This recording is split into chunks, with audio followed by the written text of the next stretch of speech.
Good morning Varinder, स्वागत है आपका। करें शुरुआत बड़े नतीजों के साथ। Good morning sir, to you and everyone. Globally result अच्छे आ रहे हैं सर। जैसे मैंने पहले दिन से बोला था, at the risk of sounding repetitive कि ग्लोबल ग्लोबल ग्लोबल देखना बहुत जरूरी है। कल माइक्रोसॉफ्ट के नंबर्स बहुत शानदार है सर, मगर उस बेस पे वो 30% उसका क्लाउड बिजनेस ग्रो कर रहा है, काबिल तारीफ है। जो बड़े नंबर्स में इंडिया की अगर बात की जाए, बिकॉज अपने लिए इंडिया ज्यादा जरूरी है सर।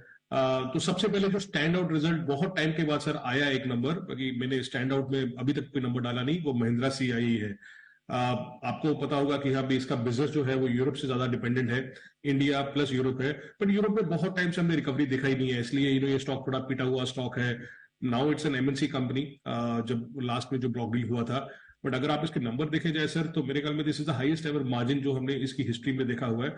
सिर्फ यूरोप पे फोकस कीजिए सर, यूरोप का जो 100 करोड़ का बिटा होता था वो बढ़ के 170 करोड़ हो गया है। जो 14-14.5% मार्जिन करता था, 17.5% मार्जिन हो गया है।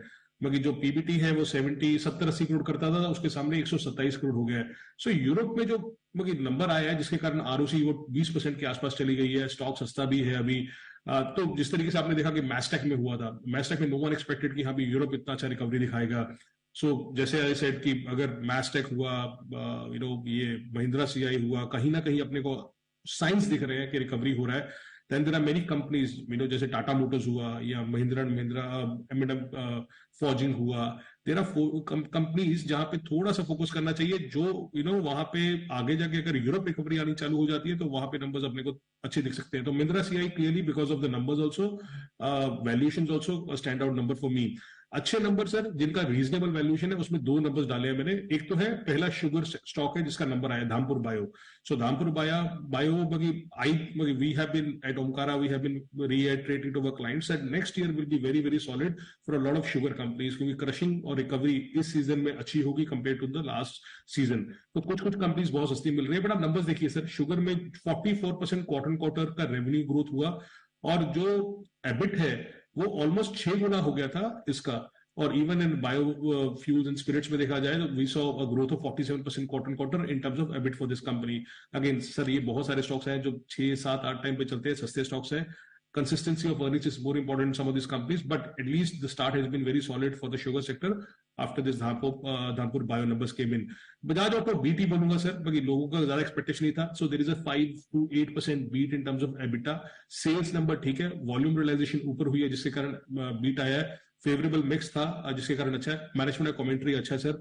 आपको याद करा दिया जाए सर कि ये 6-7 क्वार्टर पहले 14-14.5% मार्जिन करते थे, अब ये 19.5% मार्जिन करने लगे हैं। So you can see the recovery in terms of what Bajaj auto has done. Street expect कर रही थी 18-18.5% मार्जिन करेगा, उसके सामने 19.3% मार्जिन किया। तो अच्छे नंबर्स है। So for me clearly Mahindra CI, Dhampur bio in the mid caps, and Bajaj auto strong set of numbers, reasonable valuations. ये है आपके लिए पूरा का पूरा एक्शन अच्छे नतीजों का। इसके अलावा और कौन कौन से रिजल्ट है जो आपको अच्छे लगे? सर अच्छे लगे बट थोड़े से एक्सपेंसिव है। टाटा कंज्यूमर, जो टाटा कंज्यूमर है, इनलाइन सेट ऑफ नंबर्स आए थे, जिस तरीके से लोग सोच रहे थे उस तरीके से नंबर्स आए हैं। इंप्रूवमेंट इन एबिटा मार्जिन हुआ है, बट ग्रॉस मार्जिन फ्लैट है इस कंपनी के 41.5% पे। तो ठीक ठीक नंबर है। एक्सपेंसिव स्टॉक है, उसकी दो राय नहीं है। AU bank sir, loan growth, margin, asset quality सब अच्छा आया है। बट इसमें एक ही चीज है सर, मैनेजमेंट ने ये कॉन्कॉल में बोल दिया कि मार्जिन जो है आगे जाके 30 से 40 बेसिस पॉइंट डिटोरेट होंगे, फंडिंग कॉस्ट ऊपर है और थोड़ा सा महंगा स्टॉक है compare to the market and all. तो जो कमेंट्री मैनेजमेंट की है प्लस हाई वैल्यूएशन है, उसके कारण ये स्टॉक आज नीचे है। और कुछ स्टॉक्स है जो वीक रिजल्ट्स आए हैं और एक्सपेंसिव है, clearly HDFC asset management, Nippon. I have never seen some of these guys doing anything. Yields कमजोर हो रही है, मार्केट शेयर कमजोर हो रहा है, तो ये एचडीएफसी एएमसी हुआ उस कैटेगरी में जाता है। और लास्ट दो स्टॉक्स है जो पूरा मिस आया है, जिसमें डालमिया भारत बोल सकता हूं मैं। यस, सीमेंट का साइकिल स्ट्रांग है आगे जाके जिस तरीके से है, बट एबिटा पर्टन इस तरीके से एक्सपेक्ट नहीं किया था, उनके खर्चे बढ़ गए हैं जिसके कारण एबिटा पर्टन कमजोर आया है। 7% क्वार्टर 8% वाई ऑन वाई कमजोर आया है, जिसके कारण नंबर्स उतने अच्छे नहीं बोलूंगा डालमिया भारत के। Yes, the stock has already run up, मेरे ख्याल में 50 वीक हाई के आसपास है। Watching out for other cement numbers, but इसके ठीक नंबर्स आए थे। और एक रैली सर क्या बोलूं कि यहाँ पे yes there was one off and all, जिसके कारण बड़ा बिटा लॉस आया है। उनका कुछ 63 करोड़ का कुछ उन्होंने वन ऑफ चार्ज लिया जो सीड बिजनेस में था। बट अदरवाइज नंबर कहीं से सर, उनका कोर क्रॉप केयर जो बिजनेस है वो 3.5% की ग्रो की है, और एबिटा मार्जिन लेकिन अगर मैं उस 1 को निकाल दिया जाए तो भी 90 बेसिस पॉइंट कमजोर हुआ है और सिर्फ 3.5% पे आया है। एंड आई डोंट नो कितने टाइम से हम लोग ट्रैक कर रहे हैं रैलिस को, नंबर्स कभी अच्छे नहीं आए सर। नंबर्स हमेशा से कमजोर ही रहे। इसके अलावा और कोई रिजल्ट है लिस्ट में या कंप्लीट?